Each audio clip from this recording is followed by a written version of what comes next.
Charlotte with more details. The decision to suspend the three former ministers came after they were secretly filmed by an undercover reporter, apparently discussing lobbying work for a fictional company. The footage aired in last night's Dispatches programme on Channel 4, and it showed Mr Byers, the former Transport Secretary, claiming that he was like a cab for hire.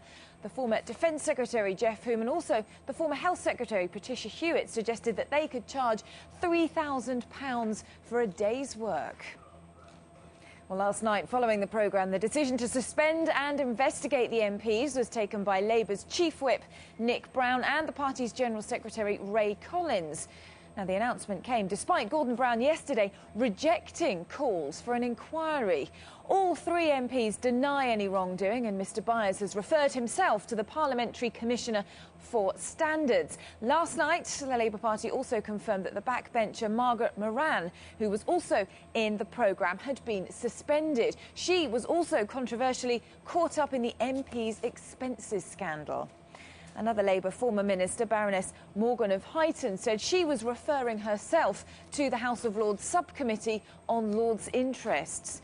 And the Conservative MP, John Butterfield, he's also referred himself to the Standards Commissioner. But whatever conclusions the investigation into the MPs may draw, there's concern that, yet again, scandal is never far from Parliament.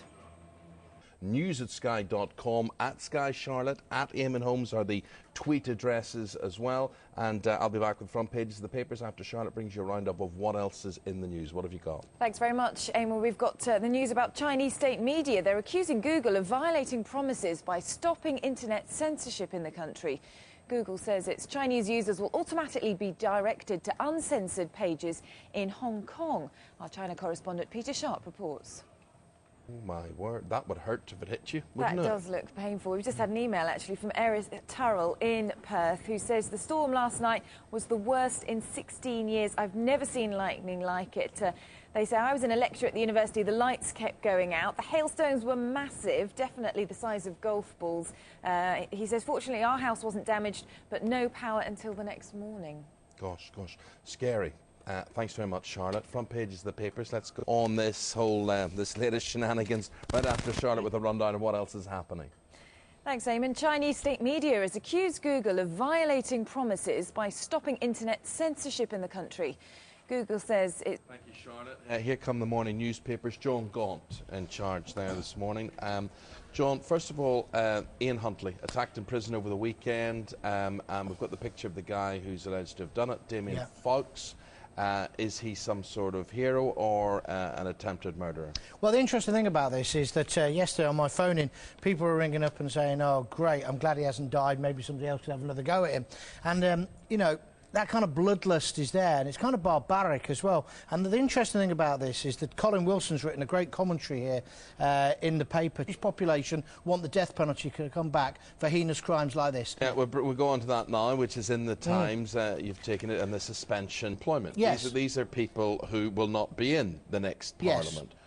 Yeah, you should get the picture. It's an absolute disgrace. Let's go to sport relief, where I disagree with both of you. Warming up, what do you think? We finished. Particularly Christy or Chris, if you're watching, let us know. I tried to defend today. She wasn't expecting you. No, I wasn't. It was like he came behind. He was like, "Hello," in makeup. "Oh, hello, Duncan. Duncan, good you." Yeah. It was like that. It was like that. We enjoyed you in Sports Relief on Friday night. It was a hair-raising experience. It was a hair-raising experience for you. Who are the ones to watch out for now in the next generation? The reason that you get muscle, I suppose, overall, and you get sponsors, and you get is because these folk have profile now, don't they? And they give the sport profile. Yeah, the way you did in your day.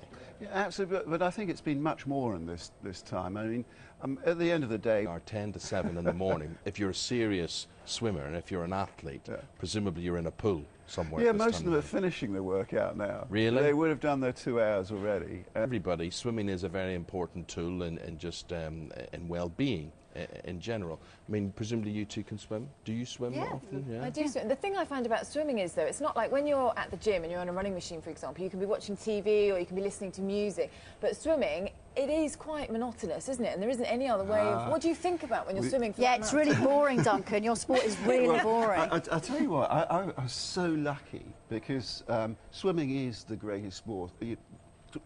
12 million people swim regularly, and what they find is some people don't forget their childhood. And I was reminded again of my childhood when I was training. When you first go into the water, doesn't it feel great? No, it feels really cold. And then once you're in the water, it frees you from the outside. I mean, astronauts train in the water because you escape the gravity.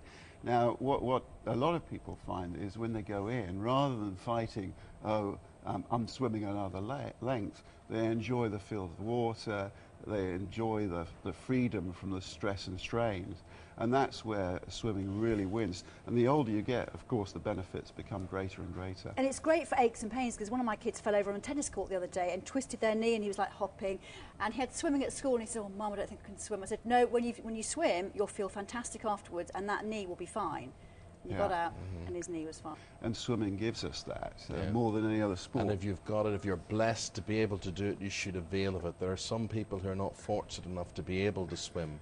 Many Irish people. It's not, I have 4 other brothers. None of us can swim. Christine Blakely can't swim.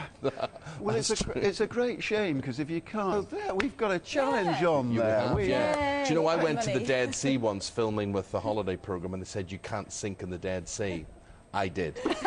Duncan, thank you very much. It's the National Championship, Sheffield next week. Thank you for telling us all about it. Duncan Goodhue, thank you. We'll take a break there, back with all the top stories, top of the hour right after this. Don't go away. Those at Sky Charlotte is the Twitter address, at Eamon Holmes, or you can email us news@sky.com. Here is Sky Charlotte with other stories making the news. What have you got? Thanks, Eamon. News on China. In the state media there has accused Google of violating promises by stopping internet censorship in the country. Google says its Chinese users will automatically be directed to uncensored pages in Hong Kong. Our China correspondent Peter Sharp has the details. Not what you expect, really, is it, from the weather in Perth? That must have been quite a shock for them. Quite a shock indeed. Front page about this, Charlotte.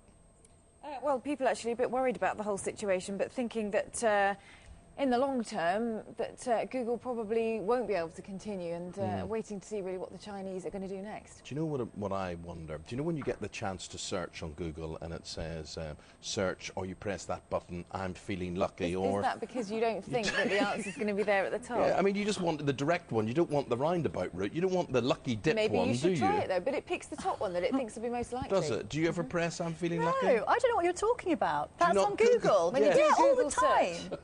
Well, it gives you 2 options, Google search or I'm feeling lucky. So obviously none of us feel. Do you feel lucky?